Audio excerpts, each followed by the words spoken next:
3 million views, 5 million views, 9 million views. लगभग 1 साल तक शॉर्ट्स बनाते बनाते फाइनली मैंने एक ब्लूप्रिंट फिगर आउट कर लिया था जो कंसिस्टेंटली वायरल जाने में हेल्प करता है। और आज मैं वही नॉलेज तुम्हें देने वाला हूँ। ये वीडियो एक बेसिक ट्यूटोरियल नहीं होगा जहां मैं सिर्फ बोलूं एक स्पेसिफिक निश यूज करो या फिर हैशटैग्स लगाओ। ये सब सेकेंडरी है। तुम्हें यहाँ एक एग्जैक्ट फॉर्मूला मिलेगा जो टॉप क्रिएटर्स यूज करते हैं अपने शॉर्ट्स को ब्लो अप करने के लिए। सो फोकस करो, चाहे तो नोट्स लो और चलो शुरू करते हैं। सबसे पहले अगर हम एल्गोरिदम तोड़ने की बात करते हैं तो हमें समझना पड़ेगा कि वो कैसे काम करता है और कैसे उसे एक्सप्लॉइट किया जा सकता है। पहली बात, यह रैंडम नहीं है और इसका लक से कोई लेना देना नहीं। एल्गोरिदम सिंपली बेस्ट और मोस्ट इंगेजिंग कंटेंट को प्रमोट करता है।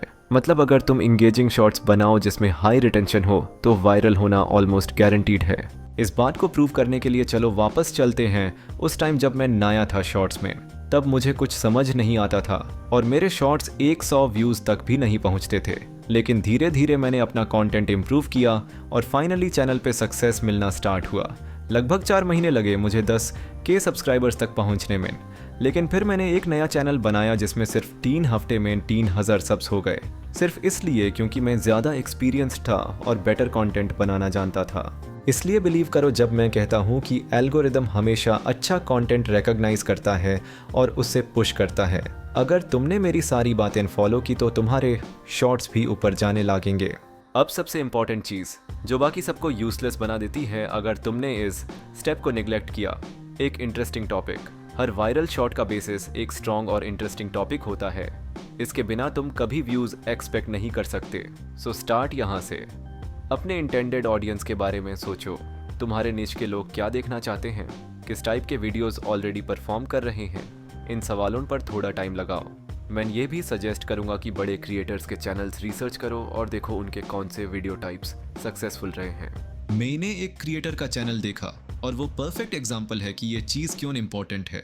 अगर हम उसके मोस्ट पॉपुलर शॉर्ट्स देखें तो टॉपिक्स मोस्टली स्कूल किड्स के लिए होते हैं। और जब भी वो ऐसे वीडियोस बनाता है जो स्कूल किड्स को अपील नहीं करते, उसके व्यूज तुरंत नीचे गिर जाते हैं। लेकिन जब उसने अपना कोर ऑडियंस टारगेट करना वापस स्टार्ट किया, उसके व्यूज फिर से बढ़ गए। मतलब हमेशा सोचो तुम्हारा ऑडियंस कौन है और वो क्या देखना चाहता है।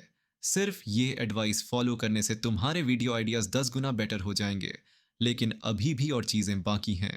चलो एक शॉर्ट देखते हैं और समझने की कोशिश करते हैं कि इसमें क्या गलती है। मिस्टर बीस्ट ने अपना एक सीक्रेट शेयर किया कि वो यूट्यूब पे सक्सेसफुल कैसे हुआ और ये वैसे नहीं है जैसा तुम सोच रहे हो। और फिर मिस्टर बीस्ट बोलते हैं, अगर तुम यूट्यूबर बनना चाहते हो तो 60 वीडियोस बनाओ और हर एक वीडियो में थोड़ा थोड़ा इम्प्रूव करो। वीडियो अभी 20 सेकंड और चलता है लेकिन हम यहीं पॉज करते हैं। गलती क्या हुई? टॉपिक तो अटेंशन ग्रैबिंग था, ऑडियंस इंटरेस्टेड थी, लेकिन फिर भी ये शॉर्ट परफॉर्म नहीं कर पाया। क्यों? सोचो तुम ऑडियंस हो। वीडियो ने शुरू में बोला मिस्टर बीस्ट का सीक्रेट ऑफ सक्सेस।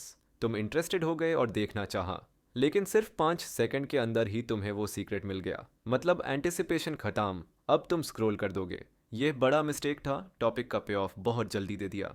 आइडियली वो सीक्रेट एंड में रिवील करना चाहिए था ताकि ऑडियंस पूरा वीडियो देखे। यह प्रूफ है कि सिर्फ आइडिया ही नहीं, उसकी डिलीवरी और एग्जीक्यूशन भी उतने ही इंपॉर्टेंट होते हैं।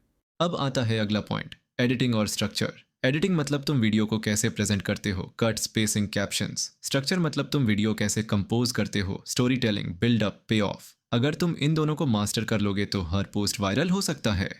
इसके लिए मैं एक सिस्टम यूज करता हूं जिसका नाम है HPC, H हुक। सबसे पहले 5 सेकंड्स जो तुम्हारे कंटेंट का सबसे इंपॉर्टेंट पार्ट होता है। हुक में टॉपिक इंट्रोड्यूस करो लेकिन साथ ही क्वेश्चंस छोड़ दो। एग्जाम्पल, एक क्रिएटर ने एक शॉर्ट बनाया जिसमें बोला, मैं पहले विश्वास करने वाला हूं जो एक बर्फ बॉल लदाए डिजर्ट में करेगा।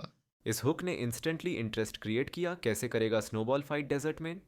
स्नो कहाँ से आएगी? डेजर्ट में गया कैसे? और हम देखते रहे आंसर्स के लिए।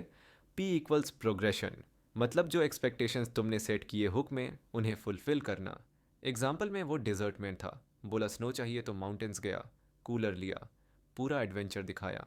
अगर उसने सिर्फ कार से आइस निकाल लिया होता तो बहुत डिसअपॉइंटिंग होता। C= climax. मतलब वो मोमेंट जब तुम्हारा टॉपिक फुलफिल होता है। एग्जाम्पल में फाइनली डिजर्ट में स्नोबॉल फाइट होती है, ऑडियंस को वो पे ऑफ मिलता है जिसका वेट वो कर रहे थे।